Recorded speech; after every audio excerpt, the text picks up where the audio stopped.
જય શ્રી કૃષ્ણ મિત્રો, નિત્ય સત્સંગમાં આપ સૌનું સ્વાગત છે। આજે આપણે સાંભળીશું અજા એકાદશીની વ્રત કથા, વિધિ તથા મહાત્મય। જો આ વિડીયો તમને પસંદ પડે તો લાઈક અને શેર કરી ચેનલને સબસ્ક્રાઈબ જરૂરથી કરજો। દરેક તિથિનું અલગ અલગ મહત્વ હોય છે, તેમ એકાદશી તિથિ એ ભગવાન વિષ્ણુને સમર્પિત છે। શાસ્ત્રોમાં એકાદશીનું એક અલગ જ મહત્વ દર્શાવવામાં આવ્યું છે। અજા એકાદશીનો ઉપવાસ કે વ્રત કરવાથી સમસ્ત પાપો નાશ થાય છે તથા અશ્વમેઘ યજ્ઞનું ફળ પણ પ્રાપ્ત થાય છે। આ વ્રત કરવાથી જ રાજા હરિશ્ચંદ્રને પોતાનું રાજ્ય પ્રાપ્ત થયું હતું। દર મહિનામાં 2 એકાદશીના ઉપવાસ હોય છે, એમ કુલ 24 એકાદશી થાય છે। બધી એકાદશીના વ્રતો ભગવાન વિષ્ણુને સમર્પિત છે અને આ શ્રેષ્ઠ ઉપવાસ વિષ્ણુ ભગવાન માટે માનવામાં આવે છે। દરેક એકાદશીનું અલગ અલગ મહત્વ છે, તેના અલગ અલગ નામ છે।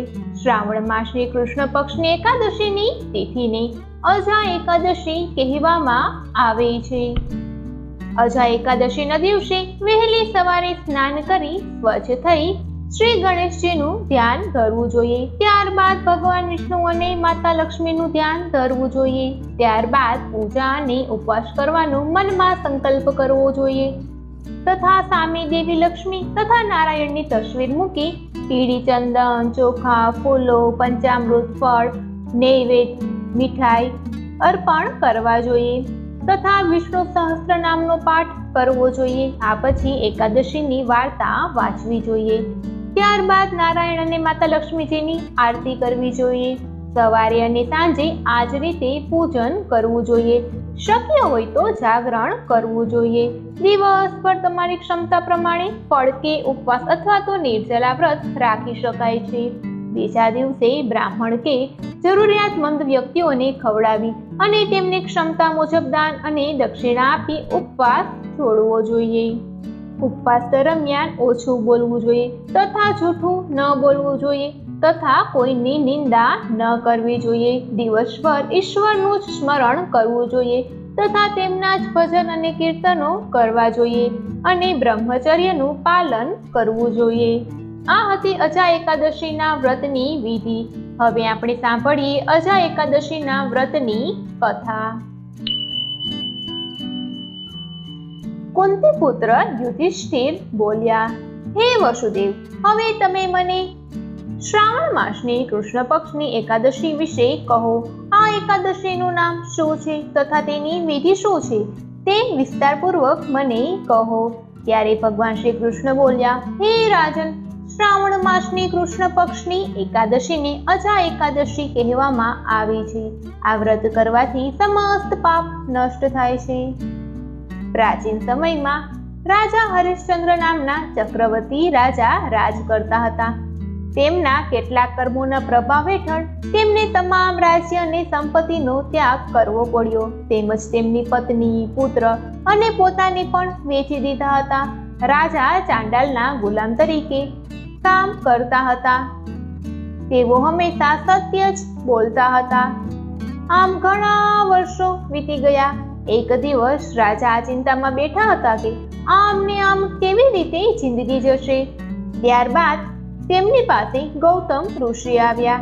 રાજાએ તેમને જોયા અને તેમને નમન કર્યા અને તેમનું દુઃખ સંભળાવ્યું। રાજા હરિશ્ચંદ્રનું દુઃખ સાંભળ્યા પછી ગૌતમ ઋષિએ કહ્યું, હે રાજન, તમારા નસીબથી આજથી 7 દિવસ બાદ શ્રાવણ કૃષ્ણ પક્ષની અજા નામની એકાદશી આવે છે। તમે તે ઉપવાસ સંપૂર્ણ નિષ્ઠા અને પદ્ધતિથી રાખો। ઉપવાસની સગુણી અસરથી તમારા બધા પાપો નાશ પામશે। આમ રાજાને કહેતા ગૌતમ ઋષિ તે જ સમયે અદૃશ્ય થઈ ગયા। એકાદશીના આગમન પર રાજાએ તેમની સલાહ મુજબ ઉપવાસ અને જાગરણ કર્યું। તે વ્રતની અસરથી રાજાના તમામ પાપો નાશ થયા। ઉપવાસની અસરથી રાજાને તેમનું રાજ્ય પાછું મળ્યું અને અંતે તેઓ પોતાના પરિવાર સાથે સ્વર્ગમાં ગયા।